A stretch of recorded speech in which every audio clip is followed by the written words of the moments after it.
कक्षा 11वीं विषय भौतिक शास्त्र।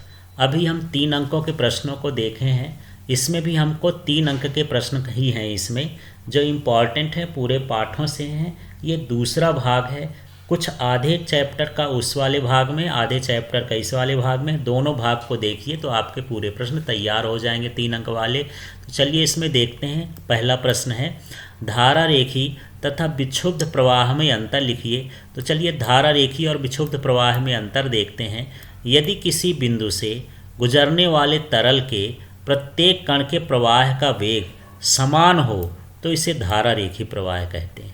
माने किसी बिंदु से यदि कोई कण निकल रहा है द्रव का या तरल का, तो इस बिंदु से निकलने वाले सभी कणों का वेग समान होगा तो वो क्या हो जाएगा, धारा रेखी हो जाएगा। और यदि वेग भिन्न भिन्न होगा तो वह विक्षुब्ध प्रवाह हो जाएगा। अब तरल के कणों का मार्ग एक दूसरे को प्रच्छेद नहीं करता। मान लीजिए जैसे मैं ये लाइन खींचा हूँ, इस रास्ते से कोई तरल गया है तो दूसरा जो तरल का रास्ता होगा वो ऐसे जाएगा, इसके समांतर रहेगा, इसको काटेगा नहीं। जबकि ये जो विक्षुब्ध प्रवाह में एक दूसरे को काट भी सकते हैं। इन कणों का मार्ग सतत होता है, मतलब ये सीधे जाते हैं, रुक रुक के ऐसे नहीं जाते, ऐसे कट कट के नहीं जाते, इसका मार्ग सतत नहीं होता है। प्रत्येक कण पूर्ववर्ती कण के मार्ग का अनुसरण करता है, इसमें पूर्ववर्ती मार्ग का अनुसरण नहीं करता है। फिर है कणों के प्रवाह का वेग क्रांतिक वेग से कम होता है, इसका क्रांतिक वेग से अधिक होता है। इसका मार्ग धारा रेखी हो सकता है, वक्री हो सकता है, सरल रेखी हो सकता है, और इसका मार्ग अनियमित और टेढ़ा मेढ़ा होता है। फिर यहाँ पर प्रत्येक बिंदु पर तरल का दाब एवं घनत्व स्थिर रहता है और इसमें नहीं रहता है। उदाहरण नल से धीरे गति से जल का प्रवाह, और ये उदाहरण जल प्रपात है। या इसमें लिख सकते हैं नदियों का शांत नदी में बहता हुआ पानी। इस तरह से आप धारा रेखी और इसका उदाहरण दे सकते हैं। और आप धारा रेखी को यदि तैयार किए हैं तो इसका उल्टा उल्टा करते जाएंगे तो विक्षुब्ध प्रवाह का बन जाएगा। तो एक तरफ का याद करना है, एक तरफ का उल्टा करना है। इस तरह से ये प्रश्न तैयार हो जाएगा। अगला प्रश्न देख लेते हैं। इसमें अगला प्रश्न है ऊष्माधारिता और विशिष्ट ऊष्माधारिता में अंतर लिखिए। तो किसी वस्तु के ताप में एकांक परिवर्तन के लिए उत्सर्जित अथवा अवशोषित ऊष्मा की मात्रा को ऊष्माधारिता कहते हैं। अब यहाँ किसी वस्तु के एकांक द्रव्यमान के ताप में एकांक परिवर्तन के लिए उत्सर्जित अथवा अवशोषित ऊष्मा की मात्रा को ऊष्माधारिता कहते हैं। अब दोनों में अंतर समझ लेना है। यहाँ किसी वस्तु का है और यहाँ वस्तु के एकांक द्रव्यमान का है। माने हम यहाँ पर वस्तु भर ले रहे हैं, यहाँ वस्तु का द्रव्यमान भी ले रहे हैं, इतना अंतर है। यहाँ द्रव्यमान का मान एकांक मानते हैं।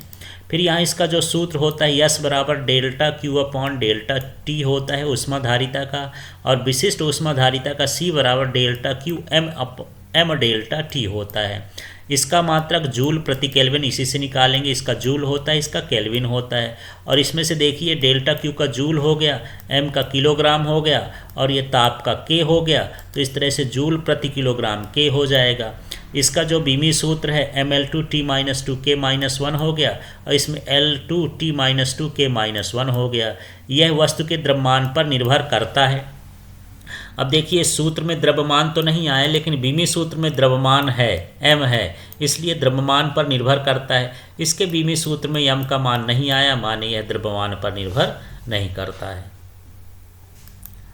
अब अगला प्रश्न देखते हैं। ऊष्मागतिकी का प्रथम नियम लिखिए तथा इसके आधार पर निम्नलिखित की व्याख्या कीजिए।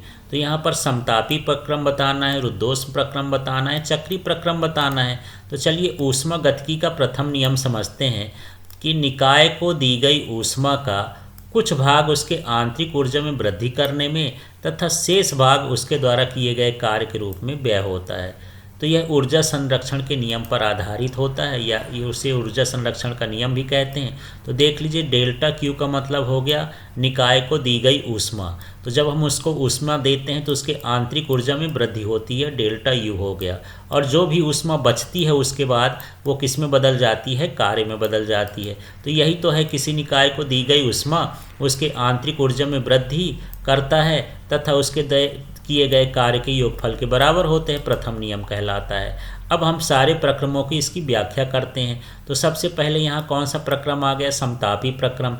तो समतापी प्रक्रम में जो होता है डेल्टा यू का मान 0 होता है, आंतरिक ऊर्जा में परिवर्तन नहीं होता है। तो जब ये डेल्टा यू का मान 0 हो जाएगा तो डेल्टा क्यू किसके बराबर हो गया, डेल्टा डब्लू, मतलब निकाय को दी गई ऊष्मा उसके द्वारा किए गए कार्य के क्या होती है, बराबर होती है।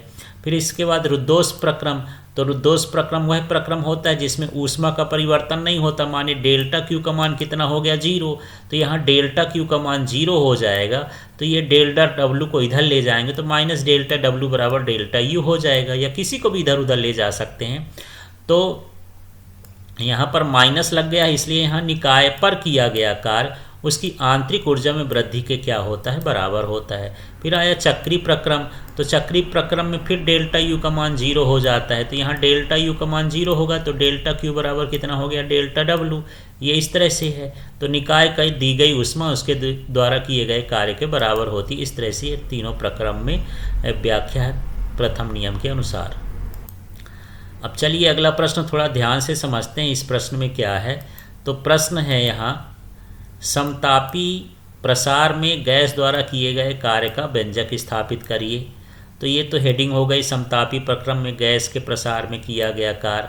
तो स्थिर ताप पर निकाय का प्रारंभिक आयतन व दाब P1 V1 है। जब गैस को गर्म किया जाता है तो गैस में प्रसार होता है और उसका अंतिम दाब और आयतन क्या हो जाता है, P2 V2 हो जाता है। तो गैस द्वारा किया गया कार्य, तो इस तरह से हमको बताना है कि स्थिर ताप पर, क्योंकि ये समतापी प्रक्रम है तो ताप स्थिर रहेगा, तो स्थिर ताप पर पहली अवस्था में दाब और आयतन P1 V1 हो गया और अंतिम अवस्था में क्या हो जाएगा, P2 V2 हो जाएगा। तो ये कार्य का प्रारंभिक सूत्र होता है ये W बराबर V1 से V2, हम आयतन बदल रहे हैं, और ये PdV, ये सूत्र ही होता है। अब यहाँ पर हम देखिए अगले स्टेप में ये रख दिए हैं, ये रख दिए हैं, यहाँ P हट गया है, तो P का मान क्या लिखा है, RT/V। ये कैसे आया देखो, आदर्श गैस समीकरण से PV = RT होता है, तो P = RT/V हो गया। अब यहाँ से हम देख रहे हैं कि ये जो RT है, एक इसको हम बाहर कर दिए तो अंदर क्या बचेगा, V1 से V2 1/VdV। अब यहाँ पर 1 जो V होता है, तो 1/x का जैसे हम समाकलन करते हैं तो log x होता है, तो यहाँ V है तो क्या हो जाएगा, log V। और ये जो लिमिट रखी है V1 V2, ये बगल में इधर लिख देंगे। फिर हम एक काम करते हैं, इसकी जगह पर पहले अपर लिमिट रखते हैं, तो ये अपर लिमिट क्या हो गई, V2, फिर ये लोअर लिमिट रखा जाता है V1, तो इसमें log में ही लिखेंगे log V2 minus log V1, और यदि आप माइनस हटाएंगे तो बटे में V1 लिख सकते हैं। तो यही जो है समतापी प्रक्रम में गैस द्वारा किए गए कार्य का व्यंजक है, यह सूत्र है। अब अगला प्रश्न देखते हैं। एक 5 kg का कॉलर स्प्रिंग से जुड़ा हुआ है जिसका नियतांक 500 न्यूटन पर मीटर है, इसके दोलन काल की गणना करिए। तो यहाँ पर जो द्रव्यमान दिया है कॉलर का वो दिया है 5 किलोग्राम, और यहाँ पर जो K का मान है, स्प्रिंग नियतांक का मान है 500 न्यूटन मीटर है। अब दोलन काल का जो सूत्र होता है, ये सूत्र बनेगा तभी आप कर सकते हो, T बराबर 2π√m/K होता है।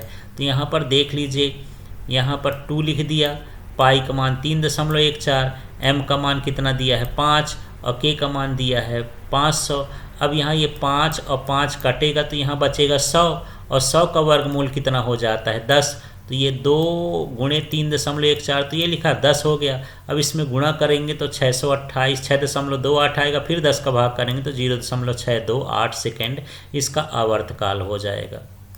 चलिए अगला प्रश्न देखते हैं। सरल आवर्त गति करते हुए कण के विस्थापन का समीकरण निगमित कीजिए। तो सबसे पहले हमको ये चित्र बना देना है जिसमें हमको ये पता चले कि ये सरल आवर्त गति के लिए है। तो यहाँ पर मान लेते हैं, माना कोई कण एक समान वृत्तीय गति करता है, तो व्यास के सिरों के परितः इसकी गति सरल आवर्त गति होती है, जिसका माध्य बिंदु वृत्त का केंद्र होगा। तो O जो है माध्य बिंदु की तरह कार्य करेगा, और ये जो x और x डैश है ये जो है ये व्यास के सिरे हैं, और ये जो है चरम स्थिति को व्यक्त करेंगे, दोनों चरम स्थिति अधिकतम आयाम की स्थिति को व्यक्त करेंगे। तो माना कण की स्थिति P है, तो देखिए मान लीजिए कण की स्थिति P हो गई, जिसका कोणीय वेग ओमेगा हो गया, आयाम A है, विस्थापन x है, कोणीय विस्थापन थीटा बराबर ओमेगा t है। इस तरह से हमको चित्र के बारे में थोड़ा लिखना है। ये लिखने के बाद हम क्या देखते हैं कि ये त्रिभुज OPN ले लिए हैं, तो चलिए इसमें ढूंढते हैं ये त्रिभुज एन, ये त्रिभुज OPN हो गया।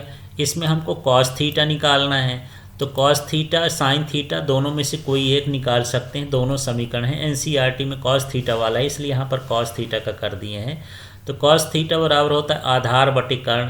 तो इसमें आधार क्या है, तो आधार जो कोण इससे लगा होता है जिस रेखा से, उसको हम क्या बोलते हैं, आधार। तो यहाँ आधार क्या हो गया, PN। तो आधार PN हो गया और इसका कर्ण क्या हो गया, OP। तो यहाँ पर OP लिख दिए हैं। अब यहाँ पर देखिए थीटा का मान जो है वो कितना है, थीटा बराबर ओमेगा टी होता है, तो यहाँ पर ओमेगा टी लिख दिए हैं। और PN का मान देखिए, PN मान ये x दिशा का है तो PN का मान x है, तो यहाँ x लिख दिए। और OP का मान यहाँ पर a लिख सकते हैं, ये a है, आयाम है, तो यहाँ पर a लिख दिए। इस तरह से मान रखने के बाद ज़्यादा कुछ नहीं करना है इसमें, यहाँ सिर्फ ये इसका a का उधर गुणा कर दिए, तो यहाँ पर a cos ओमेगा टी बराबर x बचेगा, या x बराबर a cos ओमेगा टी, यही इसके विस्थापन का समीकरण हो गया। अब चलिए इसका अगला प्रश्न देखते हैं। दो समान द्रव्यमान के पिंड एक ही रेखा में u1 तथा u2 वेग से गति करते हुए प्रत्यास्थ संघट्ट करते हैं, तो संघट्ट के बाद उनका वेग क्या होंगे, ये हमको निकालना है। तो चलिए यहाँ पर मान लेते हैं कि माना संघट्ट के बाद उनके वेग क्रम से v1 तथा v2 हैं। तो संवेग संरक्षण के नियम से, तो संवेग संरक्षण का नियम क्या लगता है, द्रव्यमान और वेग का गुणा करते हैं। तो मान लीजिए पहले u1 के साथ संवेग निकालेंगे तो ये हो जाएगा mu1, और फिर हम u2 के साथ निकालेंगे तो ये हो जाएगा mu2, क्योंकि द्रव्यमान और वेग का गुणा करना है, इनको जोड़ दिए, ये प्रारंभिक संवेग कहला गया। इसके बाद हम अंतिम संवेग निकालेंगे, तो अंतिम में हम वेग क्या माने, v1, तो ये हो जाएगा mv1, और इसके साथ v2 तो ये हो जाएगा mv2। अब यहाँ सब में m इसलिए लिखे हैं कि दोनों का द्रव्यमान कैसा है, समान है। अब यहाँ से m कॉमन लेंगे और काट देंगे तो m तो नहीं बचेगा, यहाँ क्या बचेगा, u1 प्लस u2 बराबर v1 प्लस v2, और इसको हम मान लेते हैं पहला समीकरण। लेकिन प्रत्यास्थ संघट्ट के लिए हम पढ़ चुके हैं कि पास आने का आपेक्षिक वेग बराबर दूर जाने का आपेक्षिक वेग होता है। तो ये होता है u2 माइनस u1 बराबर v1 माइनस क्या होता है, v2। तो इसको लिख लेंगे। अब यदि हम ये समीकरण, ये वाला 1 नंबर का समीकरण और 2 नंबर का समीकरण हल करेंगे तो क्या हो जाएगा, v1 बराबर u2 हो जाएगा और v2 बराबर u1 हो जाएगा। तो मतलब ये है कि वेग जो है परस्पर बदल जाता है, माने जो v1 है वो u2 में वेग चला गया और जो v2 है वो किस में चला गया, u1 में चला गया। तो आप यहाँ डायरेक्ट लिख सकते हो कि पिंडों का जो परस्पर वेग है एक दूसरे में क्या हो जाएगा, परिवर्तित हो जाएगा। अब अगला प्रश्न है, कार्नो इंजन को व्यवहार में प्राप्त नहीं किया जा सकता, क्यों। तो कार्नो इंजन एक तरह का आदर्श इंजन होता है, वो केवल हम सोच सकते हैं, कल्पना कर सकते हैं, वो वास्तव में व्यवहार में लागू नहीं होता। क्यों नहीं होता, देखते हैं। कार्नो इंजन में जो कार्यकारी पदार्थ होता है वो आदर्श गैस मानी जाती है, लेकिन इस ब्रह्मांड में पूर्ण रूप से आदर्श गैस होती ही नहीं है, इसलिए हम इस इंजन को व्यवहार में नहीं उपयोग कर सकते। अगला है, कार्नो इंजन में यह माना जाता है कि सिलेंडर की दीवारें पूर्णतः कुचालक हैं, इसका आधार पूर्णतः सुचालक होता है। लेकिन कोई भी द्रव इस ब्रह्मांड में नहीं है जो पूर्ण कुचालक हो और पूर्ण सुचालक हो, इसलिए यहाँ पर कार्नो इंजन नहीं बनाया जा सकता है। फिर कार्नो इंजन में यह माना जाता है कि सिलेंडर में पिस्टन की गति घर्षणहीन होती है, माने जब सिलेंडर के ऊपर पिस्टन चलता है तो एक भी घर्षण नहीं होता, ये असंभव ही नहीं है कि घर्षण पूरा ख़त्म किया जा सके, इसलिए कार्नो इंजन को व्यवहार में उपयोग नहीं किया जा सकता है।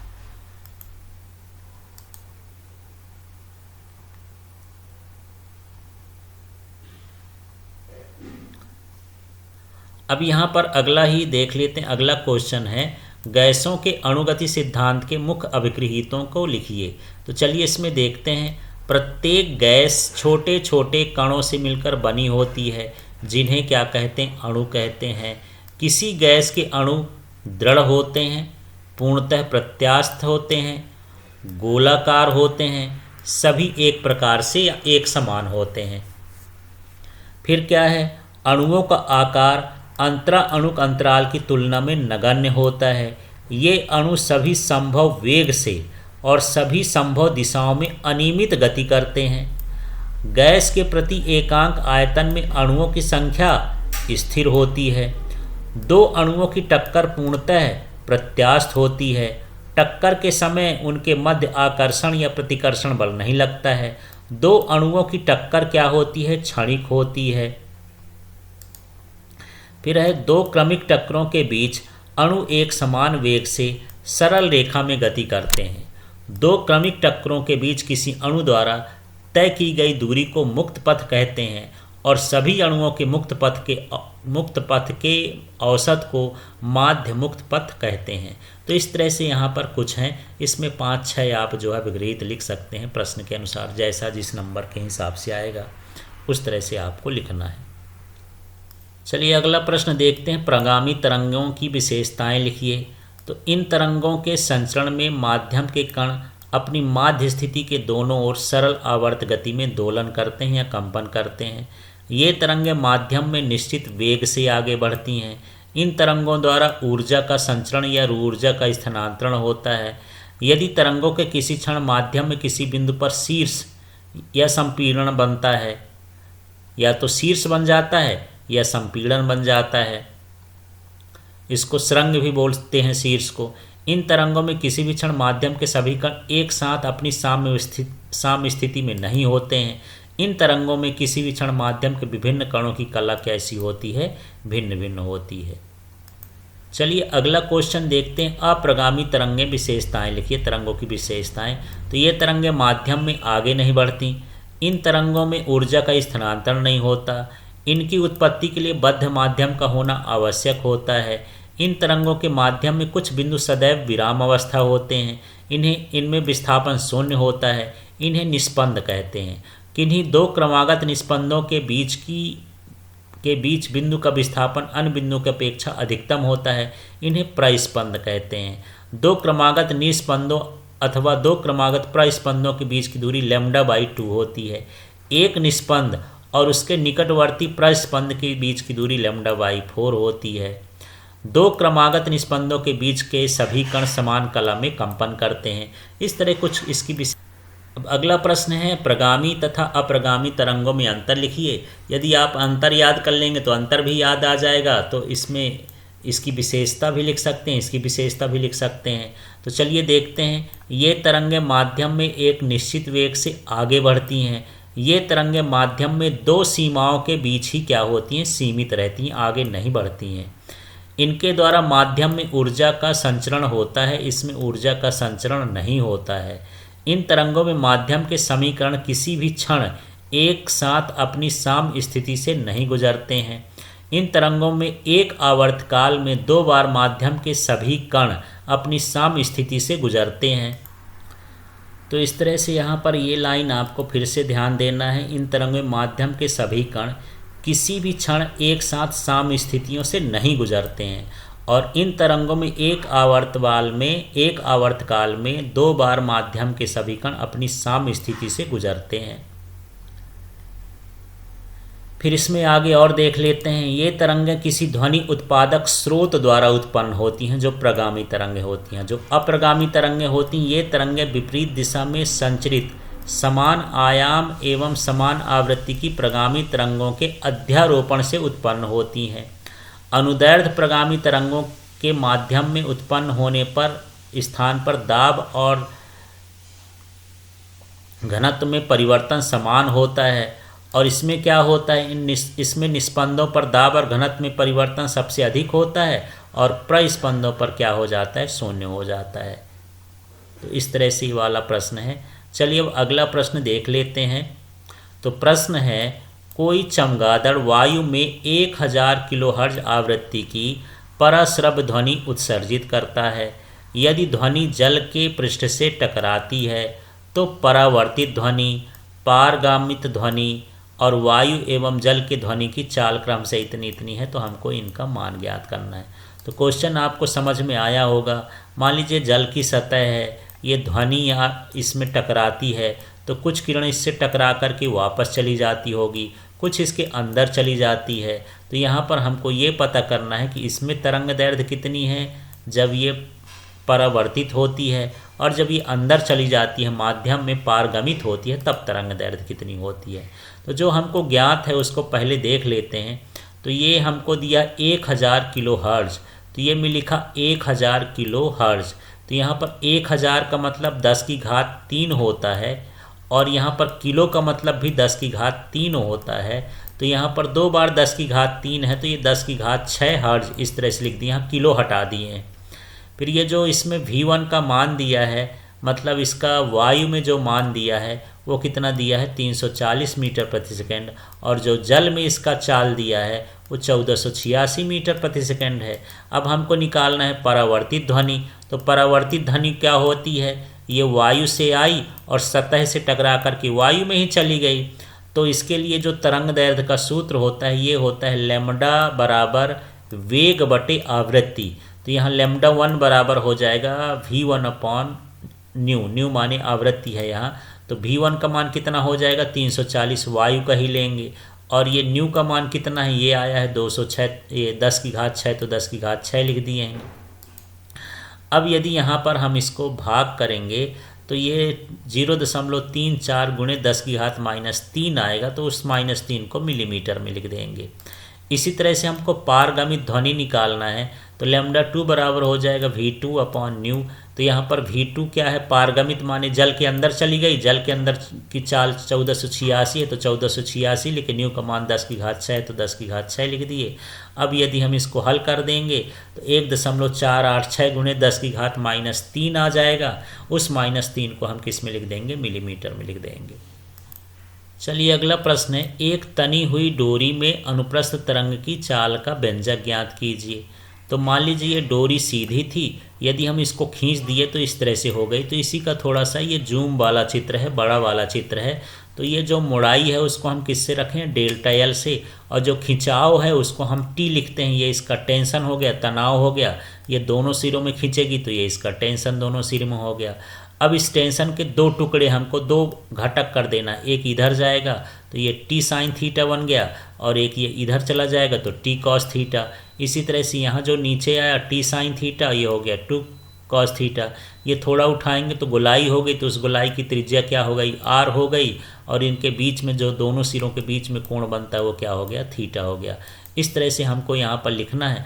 आपको ये दिख रहा होगा कि टी कॉस थीटा और यहाँ पर ये जो टी कॉस थीटा है एक दूसरे को विपरीत हैं, तो समाप्त कर देंगे। और ये जो टी साइन थीटा है ये नीचे की ओर है, और ये जो टी साइन थीटा है ये भी नीचे की ओर है। इसमें कंपन पैदा करेगा जो है अभिकेंद्र बल के बराबर होगा। बस यही कॉन्सेप्ट लेकर के हमको चलना है। तो चलिए, माना विक्षोभ के कारण डोरी में उत्पन्न अल्प विस्थापन कितना था, dl है। अभी हम चित्र में देखे थे, चित्र फिर से खोल देते हैं। यहाँ पर जो अल्प विस्थापन है वो कितना हो गया, dl हो गया, जिससे एक वृत्त का भाग माना जा सकता है। इसको हम वृत्ताकार मान लिए हैं। जिसकी त्रिज्या कितनी है, r है, तो ये त्रिज्या r हो गई। इसके अल्प भाग का द्रव्यमान m है, तो अल्प भाग का द्रव्यमान मान लेते हैं m। डोरी के तनाव के लंबवत घटक आवश्यक अभिकेंद्र बल प्रदान करता है। तो इसमें 2 घटक होते हैं, ये क्षैतिज घटक हो गए। क्षैतिज घटक तो एक दूसरे को समाप्त कर देते हैं, लेकिन लंबवत घटक ही अभिकेंद्र बल प्रदान करता है। तो ये लिखेंगे 2t साइन थीटा बराबर mv²। तो 2t साइन थीटा कैसे आ गया, ये t साइन थीटा इधर और t साइन थीटा इधर, तो इसको हम जोड़ेंगे तो क्या हो जाएगा, 2t साइन थीटा, ये लंबवत घटक हो गया इसका। और ये जो mv² अपॉन है ये इसका कहलाया अभिकेंद्र बल। तो यहाँ पर अब देखिए अगले स्टेप में 2t साइन थीटा लिखे हैं, लेकिन साइन हटा दिए हैं, थीटा भर लिख दिए हैं, और ये mv² अपॉन r। यदि कोण अल्प हो तो साइन यहाँ पर हट जाएगा। अब यहाँ पर हम क्या देख रहे हैं कि यहाँ ये जो 2t थीटा है तो हम लिख दिए हैं डेल्टा l अपॉन r, क्योंकि ये जो 2 थीटा है, ये जो कोण बनेगा, ये कुल कोण कितना हो गया, 2 थीटा। तो यहाँ पर 2 थीटा का जो मान है वो डेल्टा अपॉन r है, क्योंकि कोण बराबर होता है चाप बटे त्रिज्या। तो चाप का मान डेल्टा l है, कोण का मान 2 थीटा है, और त्रिज्या कितनी है, r है। इसलिए यहाँ से 2 थीटा हटा करके उसकी जगह पर डेल्टा l अपॉन r लिख दिए हैं। अब आगे के स्टेप में आप देखेंगे कि यहाँ पर ये जो m अपॉन डेल्टा l है इसको म्यू लिखा जाता है, और म्यू का मतलब एकांक लंबाई पर द्रव्यमान। अब यहाँ पर हमको यहाँ पर v निकालना है, तो म्यू का पक्षांतर करेंगे तो टी बटे म्यू हो जाएगा, और इसका स्क्वायर हटाएंगे तो रूट लग जाएगा। इस तरह से यहाँ अनुप्रस्थ तरंग की चाल का सूत्र हो गया v बराबर under root T upon mu. Mu का मतलब क्या है, एकांक लंबाई पर द्रव्यमान। इस तरह से इसको करना है। अब अगला प्रश्न है, 100 सेंटीमीटर लंबी स्टील की छड़ अपने मध्य बिंदु पर परिबद्ध है। इसके अनुदैर्ध्य कंपनों की मूल आवृत्ति 2.53 किलोहर्ट्ज है। स्टील में ध्वनि की चाल कितनी होगी? तो यहाँ पर जो लंबाई दी है छड़ की 100 सेंटीमीटर है, और इसको हम मीटर में बदलेंगे तो 1 मीटर लिख देंगे। इसी तरह से जो इसकी आवृत्ति दी है 2.53 किलोहर्ट्ज दी है, और किलो का मतलब 1000 होता है। यदि 1000 का गुणा कर देंगे तो ये 2530 हर्ट्ज में बदल जाएगा। अब यहाँ पर हम जो प्रश्न देखते हैं, जो मध्य बिंदु है तो L बराबर ये हो जाएगा लेमडा बाई 2, क्योंकि मध्य बिंदु से परिबद्ध है। तो यहाँ पर लेमडा बराबर क्या हो जाएगा, ये 2 का इधर गुणा हो जाएगा तो 2L हो गया। तो यहाँ 2 लिखे, L का मान देख लीजिए, L का मान कितना था 1, तो 1 लिख दिए तो ये हो जाएगा 2 मीटर। अब स्टील में ध्वनि की चाल है तो ध्वनि की चाल का सूत्र ये होता है v बराबर न्यू लेमडा। तो न्यू का मान कितना आया था 2530, 2530, और लेमडा का मान कितना आ गया 2, तो यहाँ 2 लिख दिए तो 5060 मीटर प्रति सेकेंड ये ध्वनि की चाल हो जाएगी उसमें। तो चलिए अब अगला प्रश्न देखते हैं। किसी अस्पताल में ऊतकों में ट्यूमरों का पता लगाने के लिए पराश्रव्य स्कैनर का प्रयोग किया जाता है। उस ऊतक में ध्वनि में तरंगदैर्घ्य कितनी है, जिसमें ध्वनि की चाल 1.7 किलोमीटर प्रति सेकंड है। स्कैनर के प्रचालन आवृत्ति 4.2 मेगाहर्ट्ज है। तो सबसे पहले इसमें देखते हैं, ये जो हम लोग सोनोग्राफी कराते हैं, अल्ट्रासाउंड कराते हैं, उस तरह का क्वेश्चन है। तो यहाँ पर जो न्यू दिया, आवृत्ति का मान दिया है, ये 4.2 मेगाहर्ट्ज है, ये 4.2 मेगाहर्ट्ज। तो मेगा का मतलब होता है 10 की घात 6, तो m हटाएंगे तो 10 की घात 6 हो गया। अब इसका वेग भी दिया है कितना, 1.7 किलोमीटर प्रति सेकेंड। तो यहाँ 1.7 किलोमीटर प्रति सेकेंड है, तो किलो का मतलब 1000 होता है, 1000 का गुणा करेंगे तो 1700 मीटर प्रति सेकेंड हो जाएगा। अब हमको तरंग दैर्ध्य निकालना है, तो तरंग दैर्ध्य बराबर होता है चाल बटे आवृत्ति माने v बटे न्यू। तो v का मान कितना दिया है 1700, ये देख लीजिए v का मान है, और न्यू का मान ये है। इसमें 10 की घात 6 है, तो 10 की घात 6 के लिए 6 शून्य उतार देंगे, इसके बगल में माने गुणा कर देंगे तो इतना आ जाएगा। इसको भाग करने पर इस तरह से हल करने पर आएगा। तो यहाँ से 3 अंक के प्रश्न समाप्त होते हैं। दोनों पार्ट में वीडियो बना है, आप दोनों को देखिए और इनकी तैयारी करिए। जब ये तैयार हो जाए, इम्पॉर्टेंट प्रश्न है, तब बाकी प्रश्नों को भी आप पढ़ सकते हैं। Thank you.